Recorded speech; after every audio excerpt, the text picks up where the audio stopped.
স্বাস্থ্য ভবন অভিযানে বাধা পেয়ে কলকাতা পুরসভার সামনে সহ একাধিক জায়গায় অবস্থানে বসেছিলেন আশাকর্মীরা। তা নিয়ে দুপুর থেকে উত্তপ্ত কলকাতার প্রাণকেন্দ্র ধর্মতলা। স্বাস্থ্যভবন চত্বরসহ একাধিক জায়গায় ধুন্ধুমার পরিস্থিতি তৈরি হয়। অবশেষে বিকেলে অবস্থান প্রত্যাহার করলেন বিক্ষুব্ধরা। তবে কর্মবিরতি চলবে বলেই সাফ জানালেন আশাকর্মীরা। ধর্মতলায় আশাকর্মীদের মিছিল রুখতে পুলিশের ব্যারিকেড। নিজস্ব ছবি। বুধবার সল্টলেকের স্বাস্থ্যভবনে কর্মসূচি ছিল আশাকর্মীদের। একাধিক জেলা থেকে আসা স্বাস্থ্যভবনমুখী মিছিলের প্রতিটিতেই পুলিশ বাধা দেয়।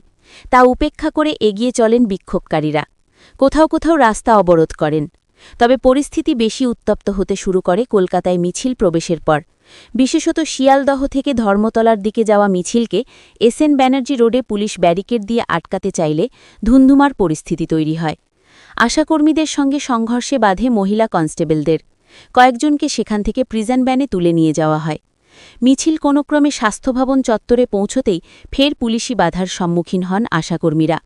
এরপরই তারা কলকাতা পুরসভার সামনে স্বাস্থ্যভবন চত্বরসহ বিভিন্ন এলাকায় অবস্থানে বসেন।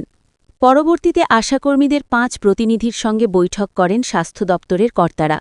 সূত্রের খবর, সেখানে তাদের ৮ দফা দাবি নিয়ে আলোচনা হয়েছে বলেই খবর। এরপর ৫:৩০ নাগাদ অবস্থান তুলে নেন আশাকর্মীরা। তারা বলেন, স্বাস্থ্য সচিব দেখা করবেন বলে সমস্ত জেলা থেকে আশাকর্মীরা এসেছিলাম, কিন্তু পুলিশ সর্বত্র আটকে দিয়েছে। আমরা আজ অবস্থান তুলছি, তবে আন্দোলন চলবে। আগামীকাল ধিক্কার দিবস পালন করব।